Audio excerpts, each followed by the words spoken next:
Assumptions, expectations, and agreements. Let's take some time right now to see what is the world that you choose to operate in. And out of those three different elements, which one will give you the most power and allow you to be the most expressed on a regular basis? So let's start with assumptions. You may not know this here, but I spent my first 6 years in my career working as a retirement actuarial consultant at a large consulting company. And because of that, one of the things that actuaries deal with is probability. And when we deal with probability, we also deal with the future. And so we make we make our calculations based on assumptions about how things are going to continue out in the future. So when I think about assumptions in the context of decision making, really, and how we choose to be with one another, there's this element of unspoken ways that we think that the world will continue, the ways that we think that people should be. Then we get into the world of expectations. Now, in the world of expectations, assumption speaks more to like how we think that the world is. Expectations then gets into like a relationship with another person as to how we expect them to be or how we expect to be in that environment. With the idea being that I might assume that you are going to be on time. But if I expected it, in our relationship here, there's almost like a contract, an unspoken contract that has been made. The agreement actually takes you out of the world of the unspoken contract and actually allows you to get into spoken contracts. With an agreement, you're able to come together, either both or as many parties as are involved can come together and actually decide what they're looking for explicitly.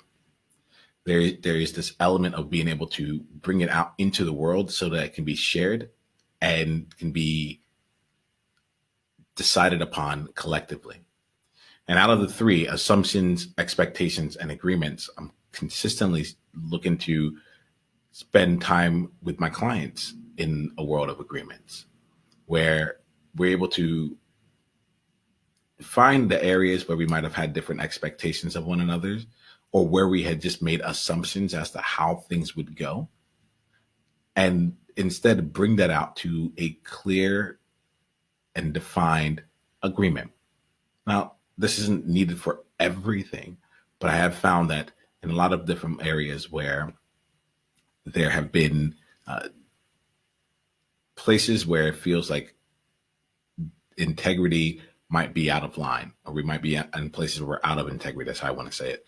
A lot of that comes down to a breakdown in actually setting very clear agreements, and instead relying on our assumptions of how we think it should be, how we think the environment will be, and our expectations as to as to what it is we want it to be without it actually being communicated. So I'm going to invite this here as a space of just opening up those three different distinctions: assumptions, expectations, and agreements. And for the next 24 hours, I'm going to invite you to really see for yourself, just basically take an inventory. Take an inventory of what the assumptions are that show up for you in the course of 24 hours. Take an inventory of the expectations that you set, the implicit expectations, the unspoken contracts that you have with people. And then take an inventory of the actual agreements that you have along the way. And I invite you to look at this on the most macro level as well as a micro level. Just even agreements that you may have within your family, or assumptions that you have on that front, all the way to your business, your movement, and beyond. And then with every single distinction here, the element here is to be able to help you get more perspective, for you to be able to look at it and see what are some of the things that are assumptions that can stay assumptions, but what are some places where you and others might be having a breakdown in communication or a breakdown in your experience of one another and relationship because there are unspoken expectations that really should be turned into agreements, and so on and so forth. This here is a wonderful tool to give you a bit of space on all of that so that you can actually be back in agency and choice and create stronger relationships along the way. So take the next 24 hours, do your inventory, and then come share with us any insights that you had as a result of doing this. And leave a comment wherever you are and just let us continue the conversation from there. And if you're looking to be in a space where you will actually be able to set and hold very powerful agreements, be able to work on the agreements that would really serve you in your life, in your leadership and beyond, then come and be a part of the Trailblazer Tribe.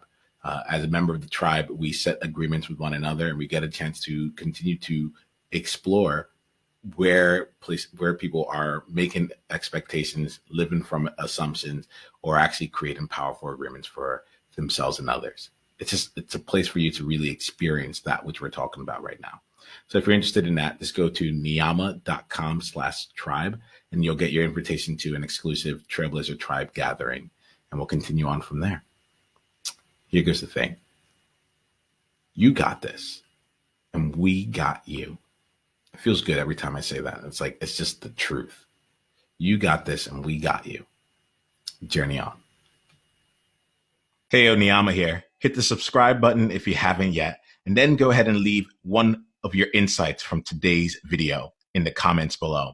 If you're looking to take this deeper, you can go and watch another video, or you can go to niyama.com/tribe to get exclusive invitation to our tribe member only events. I'll see you soon.